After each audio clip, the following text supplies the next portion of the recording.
bahwa tidak sepenuhnya bukti itu kemudian dipertimbangkan begitu ya oleh hakim. Ini inline dengan apa yang dikatakan oleh Dubes Amerika Serikat, mengatakan bahwa ini tidak adil karena bukti-buktinya tidak semua dipaparkan.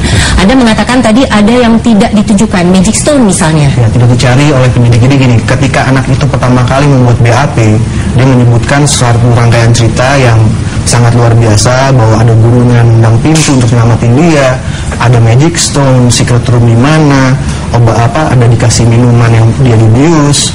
Itu kita minta untuk ditunjukkan yang mana, karena itu ada di BAP gitu. Artinya itu kan dari dasar penyidikan. Ya, Magic Stone itu sendiri gunanya memang untuk membuat dia mati rasa dari pinggang ke bawah. Nah itu nggak pernah ketemu gitu. Kita minta itu. Secret roomnya? Secret roomnya sendiri anak tidak bisa menunjukkan di mana. Tidak ada satupun saksi maupun ya saksi siapapun yang bisa menunjukkan secret room itu di mana. Kita pahami betul bahwa ini statement anak. Tapi jangan karena statement anak aja kita dipercaya semuanya gitu. Itu semua harus di cross check dengan hard evidence atau dengan bukti yang jelas, bukti yang nyata gitu. Kalau memang ada secret room, tunjukkan di mana. Bukankah dengan telekonferensi itu yang merupakan satu terobosan ya Mbak Nenen ya? Harusnya anak bisa cerita dengan lebih terbuka, dan itu pun harusnya dimasukkan di dalam salah satu fakta yang dipertimbangkan oleh hakim. Soal tadi, bukti soal secret room misalnya atau Magic Stone. Ya, bisa saja itu dipertimbangkan oleh hakim gitu ya. Kembali lagi itu kan kondisinya kadang-kadang seperti ini. Kalau anak sekarang dalam kondisi yang sudah terkondisikan happy gitu kan, dia juga punya pemikiran yang berbeda gitu. Nah itu yang harus juga dipertimbangkan oleh kita gitu. Bukan berarti ketika misalnya pada saat ini anak sudah di terapi, kemudian dia sudah ada percaya diri lagi, dia bisa bercerita gitu ya. Itu bukan berarti kejadian itu tidak ada gitu. Artinya kadang-kadang anak juga bisa menyimpan histori yang bad history itu nggak mau dibuka-buka lagi, juga ada yang seperti itu. Ya Mbak Lina silakan. Iya, kalau saya menyikapi begini. Kenapa kita tidak melihat pada jelas di pasal 59 bahwa anak tersebut tidak hanya mengalami kekerasan seksual, tapi dia juga anak yang berhadapan dengan hukum, anak sebagai korban dan sebagai saksi. Dan ini terjadi viktimisasi ganda karena dianggap kenyataan-kenyataan itu dibilang-bilang dan sebagainya, seperti itu kan. Sementara secara psikis kita tahu pada hasil psikologi tiga Ananda ini itu sangat-sangat jelas bahwa terjadi kekerasan seksual di sana. Tidak hanya visum yang mengatakan demikian, apalagi korban ketiga. Saya sampai ingat visum anak ketiga itu gini, harus diketahui juga bahwa orang tua korban telah membawa anak itu ke suatu rumah sakit pada hari dia melapor. Saya ini sangat tidak fair ya kalau seandainya hanya dikatakan seperti itu, karena di sini tidak ada pengacara dari korban. Saya tidak mohon maaf, kalau ini masih dilanjutkan, saya mohon maaf, saya harus keluar karena ini tidak fair. Ya, dan ini adalah negara kita. Negara kita harus dengan undang-undang yang berlaku. Saya katakan, kita jangan diperbudak. Saat ini dari proses peradilan, ya, dari penyidikan sampai JPU menuntut sampai hakim, apakah dianggap kita di sini ada satu kita sama saja kita menyepelekan terhadap keputusan yang dikatakan sampai hari ini. Vonis yang dikatakan oleh hakim itu sangat jelas, apa-apa saja yang memberatkan, dan hakim itu menyatakan berdasarkan KUHP pasal 184 tidak hanya alat bukti, jelas di sini 2 alat bukti. Di sini saya minta maaf, ini harus dijelaskan kepada masyarakat. Jangan sampai ini adalah bahasa hukum, ini adalah hukum. Jangan dipolitis mengatakan bahwa tidak cukup 2 alat bukti. Itu menurut versinya dari pengacara terdakwa. Itu punya kepentingan, itu sangat punya kepentingan. Kami sangat mengerti putusan itu. Kami sangat mengerti. 600 lembar itu sangat jelas ya. Dan Anda 150, Ibu aja nggak tahu jumlah lembar berapa. Saya juga lihat fisik. Iya, karena kan ada translate bahasa Indonesia dan ada bahasa Inggrisnya, ya kan. Namun saya di sini, saya bukan hakim, saya bukan jaksa, saya juga polisi, dan saya bukan pengacara. Ini kenapa Anda komen soal proses peradilan? Kalau Anda nggak ikut proses peradilan juga. Kami harus mengedukasi di sini. Kenapa? Karena tidak ada hakim di sini, tidak ada pengacara di sini, tapi kami yang selalu bersentuhan dengan perlindungan anak. Dan secara undang-undang memang harus mendampingi terus. Saya minta maaf. Bagaimana seorang, kita lupakan misalnya kasus Dicis, tapi bagaimana kami tahu pada saat anak mengalami kekerasan seksual, anak ini sudah terintimidasi, ya, sudah terintimidasi. Dan ditambah lagi banyak sekali paradigma jika kesaksian anak ini tidak bisa dijadikan seperti itu kan. Nah, ini yang benar-benar yang anak itu bisa mengatakan, anak-anak yang bisa, anak-anak yang bisa mengatakan saya terkena kekerasan seksual, itu kita harus apresiasi karena saya setuju dengan Ibu. Secara hukumnya memang kesaksian anak itu bukan dikesampingkan secara seluruhnya, enggak, benar. Itu sebagai petunjuk, tapi harus ada kesesuaian dengan alat bukti yang lain gitu. Kalau anak bilang ada magic stone-nya mana? Itu kesesuaian baru, dan itu nggak pernah ditampilkan di persidangan. Kalau misalnya ada satu saksi yang bilang, oh ya saya bawa anak saya ke rumah sakit sini tanggal sekian, mana bukti medisnya gitu? Kenapa kok kita curiga kita tidak diberikan suatu peradilan yang fair karena ada bukti lain, ada bukti medis yang lain yang tidak diberikan kepada kita gitu. Dan semua alat bukti yang kita berikan kepada pengadilan itu dikesampingkan gitu aja. Ya, kita berangkat dari kesaksian anak ya. Kita dengarkan dari LPSK ini, Lembaga Perlindungan Saksi dan Korban gitu ya. Bagaimana mereka kemudian mencoba menggambarkan secara psikologis yang dialami oleh korban. Silahkan. Di dalam memberikan perlindungan, LPSK ini ada beberapa bentuk perlindungan yang diberikan. Yang pertama, perlindungan fisik. Perlindungan fisik diberikan karena kami menilai bahwa memang terlindung korban dan juga keluarga korban ini mendapatkan ancaman baik secara fisik yang dapat membahayakan jiwa, sehingga sejak awal kita kemudian memutuskan untuk memberikan perlindungan secara melekat pada korban dan keluarga korban. Ya, si anak ini adalah inti dari semuanya begitu ya. Jadi kalau mau dikatakan kita sangat mendukung hukuman seberat-beratnya bagi predator anak.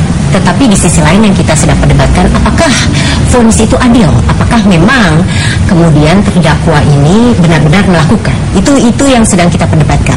Artinya dipertanyakan kenapa bukti-bukti yang disebutkan kemudian tidak diverifikasi lebih lanjut oleh hakim misalnya. Apakah kadangkala bukti yang disebutkan itu memang hanya dibuat-buat oleh anak, Mbak Neneng? Saya tidak bisa mengatakan seperti itu karena kan saya juga tidak menangani anak yang bersangkutan ya. Tetapi secara umum, secara umum seperti tadi, kalau kita menginterview anak itu bukannya hitam atau putih atau benar atau tidak, kita harus menggali lebih dalam apa yang sebenarnya terjadi pada anak. Karena itu tadi susah untuk anak mengungkapkan yang sebenarnya. Itu yang terjadi pada anak-anak seperti itu. Setuju Bu. Maka dari itu tugas penyidik adalah untuk mencari tahu kebenaran dari keterangan anak. Itu salah satunya adalah psikolog itu, pendapat psikolog. Kalau situ pendapat psikolognya sudah mengatakan bahwa ya ini terjadi, gitu ya, terjadi. Kemudian ditambah dengan bukti-bukti yang lain itu berarti ada kejadian itu, gitu ya. Nah ini yang ingin saya sampaikan di sini. Terlepas dari masalah kasus seperti ini, saya hanya ingin menyampaikan bahwa di kami di Yayasan Kita dan Buah Hati itu tiap hari Mbak, yang namanya laporan sama seperti Mbak Erlinda mungkin ya. Cuman kalau kami kan informal, itu selalu ada pelecehan, kemudian kekerasan, pencabulan dan segala macam selalu ada. Nah sekarang persoalannya adalah ketika kami sampaikan, oke, kita mau laporkan, mereka bilang ribet Bu, ya kan? Ribet Bu, kita nggak ada kepastian hukum. Maka dengan adanya ini sebetulnya kami berharap dari kami yang di lapangan ini ada dong kepastian hukum, gitu loh ya, bagi para pelaku. 10 tahun buat kami itu Mbak nggak ada artinya dengan trauma yang dialami oleh si anak. Anak itu nanti ke depannya, ini udah kasus yang sudah terjadi ya, dari kasus-kasus kami yang dulunya kecil, pernah mengalami pencabulan dan segala macam, besarnya dia satu juga menjadi pelaku. Ya, jadi bisa aja sebenarnya memang benda itu ada, tetapi ketika benda itu tidak ditunjukkan di pengadilan, menurut Mbak Dinda tadi, tentu hakim tidak semata-mata memutuskan dari hanya satu bukti, begitu Mbak? Jadi di sini kan harus jelas ya, di pasal 184 KUHP, walaupun saya bukan KUHP, ya betul, KUHP itu kan tadi ada alat bukti itu terdiri dari keterangan saksi, ya kan, keterangan ahli, surat, petunjuk, keterangan terdakwa dan sebagainya, termasuk keyakinan hakim, ya kan. Nah, tapi di sini saya lebih setuju dengan data dari kami di KPAI bahwa di tahun 2013 kekerasan seksual itu 590 termasuk pedofilia dan sodomi. Tapi di tahun 2014 ada 1217 ya yang melapor. Nah, boleh ditanya dengan boleh ini data dari WKBH itu belum kami masukkan. Ya, Mbak Linda, kita tahan dulu, Mbak Nenden, Mas Reksa, kita akan berbincangkan soal kepastian hukum. Tapi terlepas dari perdebatannya, ini adalah salah satu tonggak yang kita harus catat ya. Saudara, tetaplah bersama Satu Meja, kami akan kembali sesaat lagi.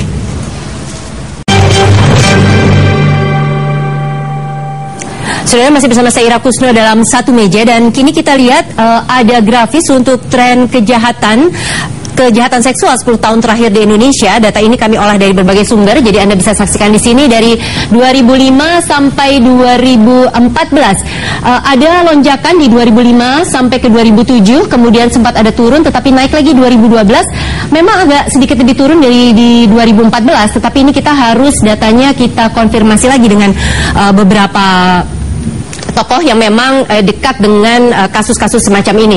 Selain itu, dari data ini juga kita bisa melihat di manakah daerah-daerah yang mencolok sekali jumlah kejahatan seksual atau kekerasan seksualnya.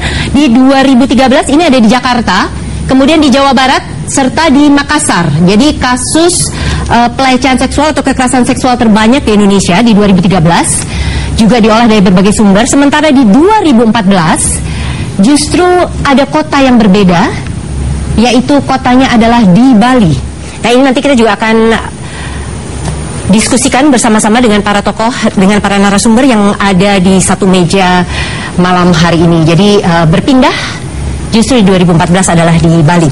Baik, tadi kita sudah lihat datanya bersama-sama. Mbak Linda, ini ada tren yang di 2014 itu agak menurun. Anda melihat ini sebenarnya menurun atau tidak terlaporkannya kasus-kasus yang ada? Iya, kalau data di kami itu malah cenderung naik dari 590 ya di 2013 menjadi 1217. Oke, memang ada perbedaan ya Mbak ya, tapi itu justru naiknya luar biasa ya. 2 kali lipat ya. Bagaimana kalau dari tempat Mbak Nenden sendiri? Trennya naik Dan naiknya melonjak dari 2013 ke 14 justru di kita naik.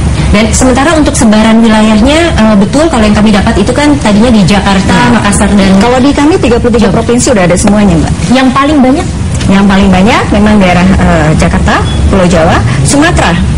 Justru Sumatera juga banyak. Oke, Sumatera kotanya Medan. Sumatera berimbang, ada Medan, Jambi kemarin ya, Jambi gitu. Medan paling banyak. Kalau dari KPAI? Ya, sebenarnya di sini kami tidak boleh menyebutkan ya, takutnya nanti menjadi pelebelan. Tapi karena dikatakan data, data paling tinggi memang tetap di Jakarta dan Bali saat ini. Dan tapi kemarin di 2014 untuk di Jawa Barat pun juga ikut tren naik luar biasa. Karena satu pelaku korbannya itu 182 korban yang kita kenal termasuk dari KBH juga kemarin hadir. Dan yang sangat menyedihkan lagi, tidak hanya di Sukabumi, tapi di kota-kota di Jawa Barat pun juga bermuncul. Apa yang kemudian Mbak Linda lihat dari tren semacam ini? Iya, pertama kita lihat adalah banyak masyarakat yang mengetahui apa itu sodomi, apa itu segala macam. Dan ditambah lagi kinerja dari pihak kepolisian pada waktu memberikan sosialisasi tentang undang-undang PKDRT maupun undang perlindungan anak. Di situ dilindungi negara, dan ditambah lagi teman-teman dari psikolog dan kami sendiri beserta dari kementerian ya, termasuk BKKBN juga, termasuk pimpinan kementerian, itu kita mensosialisasikan bahwa ini sangat berbahaya bagi korban-korban kekerasan seksual khususnya apabila tidak diberikan secara cepat rehabilitasi tadi. Ini korbannya kan anak ya, menjadi berbeda ketika tadi Mbak Nenden sampaikan anak tuh kadang-kadang nggak tahu bahwa itu sesuatu yang salah, begitu ya. Nah, artinya apakah harus ada upaya yang lebih keras, misalnya KPAI rekomendasi, tetapi kan eksekutornya bukan di KPAI, ini lintas departemen misalnya, sehingga anak itu lebih aware bahwa dia harus menjaga dirinya juga. Sebetulnya gini Mbak, memang harus lintas sektoral gitu ya. Yang kami lakukan baik dengan KPAI, dengan teman-teman di lapangan yang memang peduli dengan perlindungan anak, ini ada 2 bahkan 3 sekarang advokasi ya. Ada preventif dan ada juga kuratifnya. Nah, kita ini juga data semakin meningkat itu karena mungkin salah satunya adalah hasil dari usaha kita yang melakukan sosialisasi bahwa ini loh ada loh kekerasan. Yang artinya lebih mau terbuka. Jadi mereka mau terbuka dan mau lapor. Karena biasanya gini, orang tua berpikir bahwa kalau anaknya dibawa pergi sama seseorang yang tidak dikenal atau misalnya tetangga yang sebenarnya tidak dekat-dekat gitu, dia pikir itu anak tidak akan mengalami kekerasan. Tapi ketika kita sampaikan jangan terlalu percaya, karena selama ini data yang kami peroleh, pelaku kekerasan seksual terhadap anak adalah orang yang dekat dengan kita, gitu kan? Nah, di lingkungan, ya di lingkungan terdekat kita. Nah, dari data kami juga termasuk guru, termasuk saudara, termasuk juga orang-orang tetangga-tetangga, itu juga menjadi pelaku gitu. Ya, Mas Eksa, kalau Anda dari sisi ahli hukum gitu ya, kan orang mengatakan sosialisasi, kemudian advokasi dan sebagainya itu kadang-kala susah dan jangka panjang, tetapi yang orang takut itu biasanya adalah punishment. Di sini ancamannya adalah 15 tahun ya maksimal ya. Beberapa orang mengatakan harusnya revisi Undang-Undang Perlindungan Anak. Dan direvisi kan dengan Undang-Undang nomor 35 tahun 2012 itu kan dinaikkan memang. Dan terutama untuk pelakunya apabila orang tua dan ataupun guru itu memang pidananya lebih berat pasti. Sepertiga yang ditambahkan sepertiga itu udah ada undang-undang 35 itu ya. Tapi orang menganggap bahwa itu kurang, Mas. Masih kurang juga, berarti harus revisi lagi undang-undang. Menurut Anda sendiri memang kurang untuk membuat efek jerah. Iya, karena sebenarnya kalau mbak kami ya di sini kalau kita boleh diskusi itu gitu kan, seperti yang dikatakan teman-teman psikolog di lapangan dan kami pun juga punya itu di KPI, kami katakan bahwa pada saat kita melihat dari 17 tahun yang lalu sang anak ini menjadi menjadi dewasa, itu padahal sudah direhabilitasi, tapi kecenderungan potensi itu dia menjadi pelaku ternyata sampai saat ini dia menjadi pelaku. Mas Eksa jawabnya ragu-ragu nih, soalnya kayaknya tadi takut konflik kepentingan. Padahal yang saya tanyakan adalah ini kan terlepas bahwa kalau ini memang sudah predator anak. Artinya beberapa negara bahkan mengatakan dikebiri dengan suntikan begitu. Anda sendiri menganggap bahwa harus sampai sejauh itu? Kalau saya secara pribadi merasa bahwa kekerasan seksual terhadap anak itu suatu tindakan pidana yang paling hina ya. Nah itu memang harus ada hukuman yang seberat-beratnya, tapi ketemunya harus berdasarkan juga ketentuan perundang-undangan kita, itu berdasarkan KUHP juga gitu. Jadi kalau pidananya maksimal kan 20 tahun ya 20 tahun, orang berdasarkan KUHP 25 tahun ya 25 tahun gitu diperbolehkan. Kita juga harus mengerti bahwa undang-undang apa yang kata undang-undang. Kalau mengenai efek jera yang paling bagus seberapa tahun, saya nggak bisa bilang juga karena korupsi udah berapa puluh tahun aja juga tetap aja orang masih korupsi. Jadi emang lebih baik daripada efek jera dari suatu pidana itu, penyuluhan harus digerakkan juga. Silakan lebih minimum kepada, kita masih ingat bahwa di tahun 2014 itu kan ada gerakan nasional anti kejahatan seksual terhadap anak ya, itu dikeluarkan Impres nomor 5 tahun 2014 bahwa sebegitu marahnya bangsa ini terhadap kejahatan seksual yang tadinya dengan kalimat kekerasan seksual, tapi ini menjadi kejahatan seksual karena pada waktu itu kita masuk pada tahapan darurat kejahatan seksual karena dari Sabang sampai Merauke itu datanya ada semua seperti itu kan. Dan yang sangat menyayangkan itu adalah kita ambil saja data dari Kemsos, pelaku dari tindakan kejahatan seksual ini tadi dari lingkungan terdekat, dari guru, oknum guru ataupun sampai orang tua maupun ayah dan kakak dan tetangga terdekat. Mbak Dana mengatakan bahwa pengadilan, kita balik sedikit ke soal JIS tadi, ini adalah satu terobosan dari caranya teleconference dengan anak dihadirkan tidak langsung, tetapi juga putusannya gitu. Apakah selama ini putusan untuk kasus-kasus kejahatan seksual itu relatif rendah sebenarnya? Menurut kami ya, dibandingkan dengan trauma yang dialami oleh si anak ini ya, trauma ini bisa seumur hidup. Artinya ini dari sisi penegak hukum ya, harusnya bisa lebih keras gitu. Betul. Jadi terus terang mohon maaf, kadang-kadang kami di lapangan menemui kawan-kawan di lapangan ini yang belum secara penuh memahami bagaimana melindungi anak. Bahkan kadang-kadang kalau kita sudah tahu ini sudah terjadi gitu ya, sudah terjadi kejahatan terhadap anak, ini kadang-kadang teman-teman oknum yang di lapangan udahlah damai saja. Damai, apa yang didamaikan? Sementara si anak ini sudah trauma, sudah menjadi korban. Ya, kalau misalnya sudah remaja itu sudah mulai ada rasa tadi malu, rendah diri dan segala macam. Bahkan ada yang akhirnya bunuh diri gitu loh. Ini tidak dipertimbangkan oleh teman-teman yang di lapangan. Oke, tadi kalau Mas Eksa mengatakan bahwa sebenarnya hukuman maksimal itu yang membuat jera itu jadi bisa questionable gitu. Kalau menurut Mbak Nadan sendiri, apakah hukuman kebiri, suntik itu misalnya termasuk yang membuat efek jera sampai sejauh itu? Saya tidak bisa berpendapat seperti itu gitu ya, karena kita memang intinya sebetulnya bukan ke punishmentnya gitu ya, tetapi bagaimana orang memahami bahwa ini loh anak-anak kita yang harus dilindungi. Kalau saya bicara 20 tahun dikebiri dan segala macam, tetap tidak berimbang dengan apa yang dialami oleh anak korban-korban ini gitu loh. Bayangkan misalnya kekerasan, anak itu tahu kalau dia mengalami kekerasan setelah misalnya kok perut saya besar, dia nggak tahu kalau dia diperkosa gitu loh. Lalu bagaimana dengan anak ini? Sementara yang memperkosa masih ada incest gitu kan, ketemu lagi. Kalau dia umurnya panjang, maka selama itulah dia akan mengalami trauma. Jadi Mas Reksa, kalau kemudian ini kasusnya kan banding ya. Kalau kemudian di pengadilan yang lebih tinggi lagi menyatakan memang bersalah, dihukum lebih berat lagi, berarti harusnya rela ya? Oh, nggak ada kasasi kita pasti. Karena kita meyakini di proses of law, kan gini, dasar kasasi itu adalah penerapan hukum gitu. Jadi sebetulnya kasus kita ini kita bisa bawa ke kasasi juga nantinya. Kita masih banding karena kita keberatan dulu terhadap fakta-fakta hukum yang bukti-bukti kita tidak diterima gitu. Bukan pada soal hukumannya ya. Baik, ya terima kasih Mas Reksa, Mbak Linda dan juga Mbak Nenden. Saudara, itulah tadi Satu Meja dalam episode mengawal keputusan untuk Jakarta International School.